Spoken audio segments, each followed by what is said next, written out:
El misterio de Belicena Vilca. Libro tercero, En busca de tío Kurt. Capítulo séptimo. Decir que no era el mismo hombre de 7 días atrás sería incorrecto pues, esencialmente, nada había cambiado en mi interior. Sin embargo yo no me sentía igual y sabía que jamás volvería a ser el de antes. Como Dante, bajé al infierno y volví, pensaba. Vivir a partir de ahora con el recuerdo del abismo, lógicamente, tiene que ser distinto. Pero no se trataba solo de un recuerdo siniestro. Yo buscaba ayuda espiritual y la había recibido.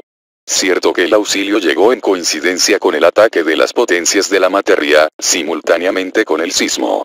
Mas eso no le quitaba mérito al hecho, sino que lo dotaba de un particular significado, de un sentido que por el momento no comprendía pero que luego, durante el viaje a Santa María, absorbería toda mi atención. ¿Qué ocurrió, en realidad? Pues que yo había tenido una visión. La más maravillosa visión de mi existencia, que era, a la vez, la ayuda buscada. Lo sintetizaré cronológicamente. Al parecer, el proceso comenzó realmente cuando tuve esa intuición de no ser yo quien sufría y agonizaba, quien padecía el dolor de la extinción de la vida. Entonces, dije, todo se trasladó afuera. En verdad, en ese instante fue patente para mí que el dolor y el sufrimiento, la agonía de la vida y la misma vida, eran cosas ajenas, de naturaleza no espiritual. Vale decir, que en ese instante, había distinguido claramente entre el espíritu y el alma, entre mi yo espiritual y mi naturaleza animal.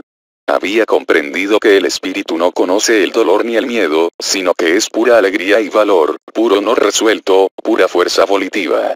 Y entonces vivir o morir no significaron nada para mí porque ya me encontraba más allá de la vida y de la muerte, tal vez más allá, también, del bien y del mal.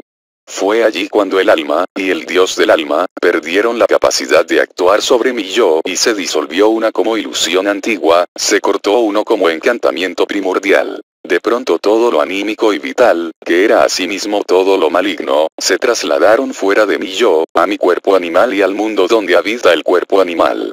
Por primera vez me sentí yo, solo yo, rodeado por las potencias de la materia, yo, sitiado por el Dios creador del universo.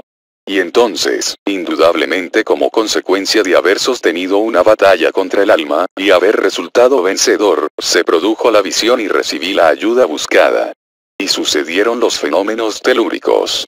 No entraré en detalles, que poco contribuirían a la comprensión de mi experiencia mística, y solo conseguirían degradarla. En resumen, la visión correspondía a una diosa. La aparición acaeció durante un instante infinitesimal, no sabría decir si dentro o fuera de mi estructura psíquica, pero lo efectivo fue que ella arrobó mi espíritu. Sí. Para comunicar lo acontecido no puedo hacer otra cosa que conjugar las palabras arrobar y extasiar como verbos y afirmar que ella arrobó mi espíritu, extasió mi yo y lo sacó fuera del alma y del mundo. Ella me raptó por un segundo del cuerpo, y de la tierra, y se mostró ante mi yo espiritual en toda la magnificencia de su belleza increada. Porque aquel rapto espiritual me revelaba a quien tantas veces mencionara Belicena Vilca en su carta, a la Virgen de Agartha, a la abogada carismática del espíritu encadenado.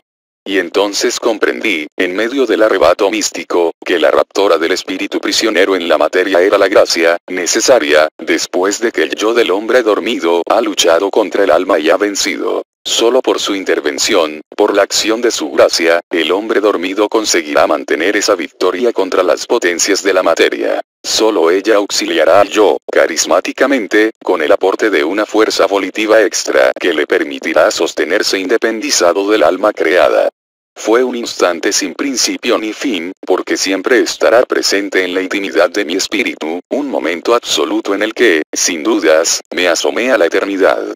Ella me secuestró y me retuvo ese instante en la esfera increada de su propia existencia, y me infundió la fuerza volitiva extra que el espíritu necesitaba para emprender la misión de Belicena Vilca.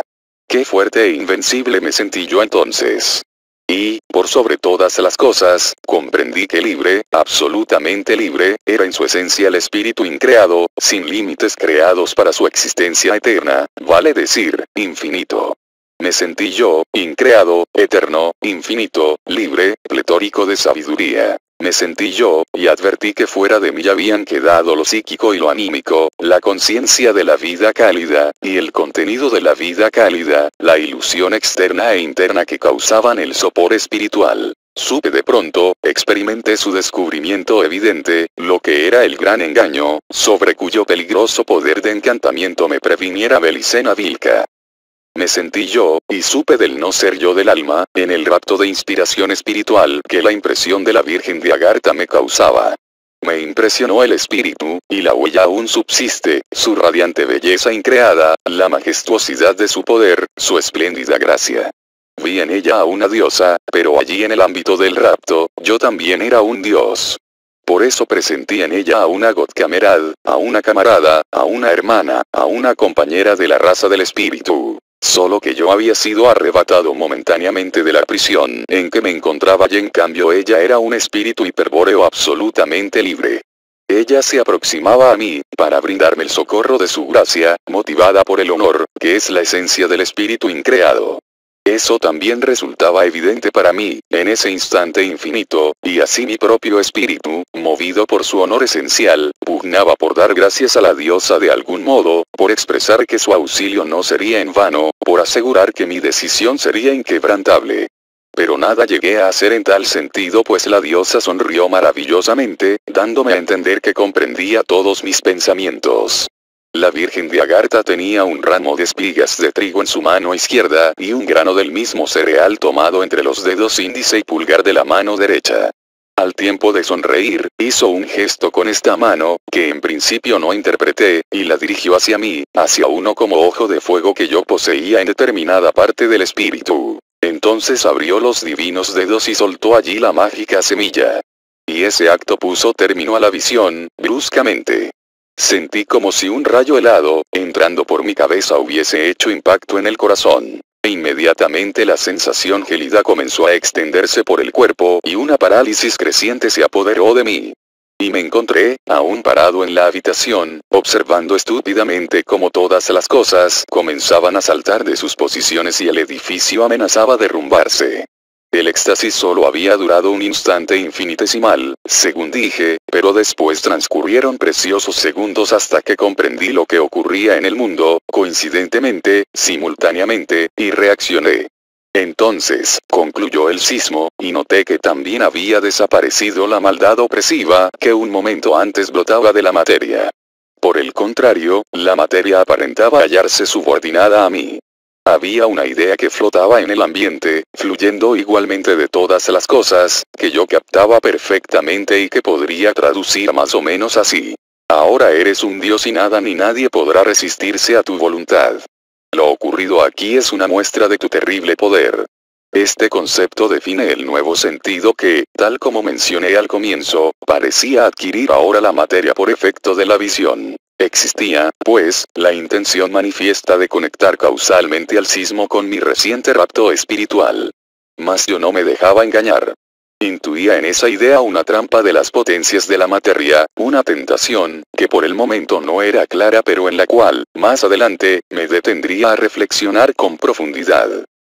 Esencialmente, luego, nada había cambiado en mi interior, pero ya nunca volvería a ser el mismo. Solo la relación de fuerzas que mantenían el espíritu y el alma se trastocaron por efecto de la fuerza volitiva extra aportada por la Virgen de Agartha.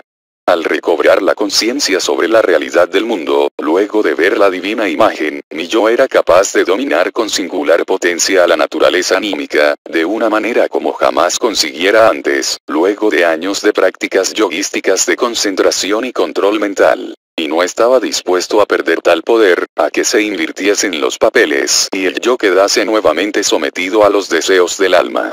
Pero eso no sucedería, podía asegurarlo, pues era evidente que no solo el yo salió fortalecido del rapto espiritual sino que el alma se debilitaba permanentemente en lo que constituía su propia esencia. Los sentimientos y emociones, el amor a la vida y a las cosas de la vida, el buen corazón que siempre había manifestado y que impidió más de una vez que emplease la violencia para solucionar los problemas que obstaculizaban mi camino, todas estas cálidas pasiones y muchas más, se enfriaban rápidamente, parpadeaban y se extinguían como la llama de la vela que ha consumido su cebo. Ciertamente, si me viese obligado a sintetizar el nuevo estado de mi ser, diría que era algo muy semejante al renacimiento. Sí, no temo afirmarlo, a pesar de ser médico psiquiatra y, además, hombre culto. Aunque ello sea inaceptable para la ortodoxia oficial, no podría negar lo que ciertamente experimentaba, y que ya había producido una transformación apreciable en mi conducta. Fue notable para casi todos los que me conocían, y es por eso que suponían un shock posísmico, que yo sufría una especie de regresión psicológica. De pronto me había vuelto como niño. Reía por cualquier motivo y parecía que ya nada me importaba, tal los reproches de los amigos y parientes, que revelaban el particular cambio regresivo de mi carácter. Pero también me estaba tornando cruel y despiadado, esto lo sabía yo mismo mas no me lo reprochaba, pues, como nunca, despreciaba mi vida y la vida en general. Quiero aclarar que como nunca significa como nunca de adulto ya que, y esto lo conocía profesionalmente, los niños, al igual que yo renacido, eran capaces de matar sin prejuicios ni remordimientos.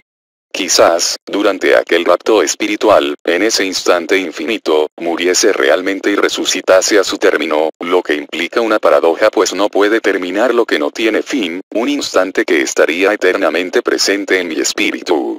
Siendo así, el cambio infantil del carácter, la fuerza volitiva reforzada, los sentimientos que morían, los deseos que se apagaban, el corazón que se enfriaba sin remedio, la sensación de renacimiento, la seguridad espiritual de sentirse salvado, próximo a la liberación definitiva de los lazos materiales, todo se explicaría suponiendo que la verdadera vida espiritual continuaba en el ámbito del rapto, del que jamás salí ni saldría, es decir, en el infinito, y que esta aparente vida, vivida al término de lo que no puede terminar, era en efecto una forma de muerte, una ilusión espiritual inexistente pero inevitable. Quizás, en efecto, estaba realmente muerto y por tal condición no temía ya a nada vivo, y mucho menos a la muerte. Quizás todo fuese producto de aquella misteriosa semilla que la Virgen de Agartha soltase en el ojo de fuego del espíritu. Yo, aún, no podía saberlo. Pero lo cierto, lo concreto, era que había recibido la ayuda espiritual solicitada, que, muerto o renacido, me sentía alegre y valeroso, que no temía a la muerte ni temía matar, y que sentía que, extrañamente, mi yo participaba del infinito actual. Sí, inequívocamente, me sentía indeterminado por el lado del yo. Todo cuanto contenía el universo, incluida mi propia vida biológica, y el universo mismo, eran limitados y perecederos. Este era el lado finito de mi ser, la ilusión. Mas ahora sabía con certeza que, en el yo, se abría un abismo interminable. Este era el lado infinito de mi ser, la verdad. Tal vez se comprenda en parte lo que entonces experimentaba recurriendo a una metáfora. Imagínese a una persona acostumbrada a vivir en un bello bosque solitario. Los días transcurren allí suavemente, sin demasiadas sorpresas, y, si bien la lucha por la vida impone un permanente alerta, esta misma persistencia hace que la atención se mantenga dentro de niveles constantes y, al fin, rutinarios. Se diría que este hombre domina la situación de su vida cotidiana. Cerca de allí, sereno y manso, el lago ofrece el placer esporádico de un baño refrescante y reparador. Pero el lago no es un lugar seguro en el cual se pueda permanecer por mucho tiempo, como el bosque. El agua no tiene la firmeza de la tierra y para sustentarse en ella es necesario disponer de un cierto control, de una cierta atención extra, exigencia que al final termina por cansar al hombre. Por eso las visitas al lago se regulan por la necesidad de pescar el placer del baño. Un día este hombre, por error o audacia, genera una circunstancia que escapa a su control. El fuego, que le había ayudado a vivir hasta entonces, escapa al bosque, furioso y destructor. El hombre se queda estático o lucha por sofocarlo o blasfema desesperado. Cualquier actitud da lo mismo. Nada puede evitar la catástrofe pues el fuego ha superado su control, le ha sobrepasado. Las llamas se propagan por doquier consumiéndolo todo y se hace imprescindible buscar la salvación. ¿Pero a dónde ir? ¿Dónde está la seguridad? De pronto, como un rayo, surge la luz. El lago. Una ironía. El sitio donde nunca se le hubiera ocurrido buscar refugio, es ahora el único que ofrece posibilidad de sobrevivir al cambio brutal del mundo cotidiano, que se desvanece consumido por la hoguera voraz y asesina. Corre. Corre el hombre desesperado hacia el lago Salvador. Atrás de él, un monstruo ardiente e implacable parece perseguirlo de cerca, crujiendo los dientes, rugiendo y arrojando bocanadas sofocantes. Pero no es posible volverse a mirar, no habría otra oportunidad. Solo queda ganar el lago, que nunca pareció quedar tan lejos como ahora. Finalmente, visión paradisíaca, gozo indescriptible, aparición mística, el lago emerge en su horizonte. Fantásticamente calmo, es, para el que huye por milímetros a la muerte, un oasis de paz. Se arroja el hombre a las aguas protectoras y nada muchas brazadas, intuitivamente hacia el centro. Recién puede darse vuelta, momentáneamente, cuando está seguro entre las frescas aguas, y puede así mirar hacia su, hasta poco tiempo atrás, también seguro mundo. Considerando las analogías que ofrece esta metáfora con los sucesos que he narrado anteriormente, podrá comprenderse cuál era mi estado espiritual. Como el hombre del ejemplo, al ver el bosque arder y transformarse, desapareciendo por momentos entre el humo, lo que constituía su mundo y su seguridad, así yo también vi disolverse la realidad confiable y cotidiana en un fuego de maldad inconfundible. Como el hombre de la metáfora que se sentía extrañamente seguro en las aguas del lago, hasta ayer volubles e ignotas, también yo estaba ahora seguro y firme en las hasta ayer desconocidas aguas del espíritu. El hombre del bosque, mientras flotaba a salvo, miraba el mundo consumirse y pensaba: he nacido de nuevo. También yo me sentía renacido en el confín del alma, y solo por este sentimiento inexpresable podría decirse que yo era otro hombre, aunque esencialmente siguiera siendo el mismo.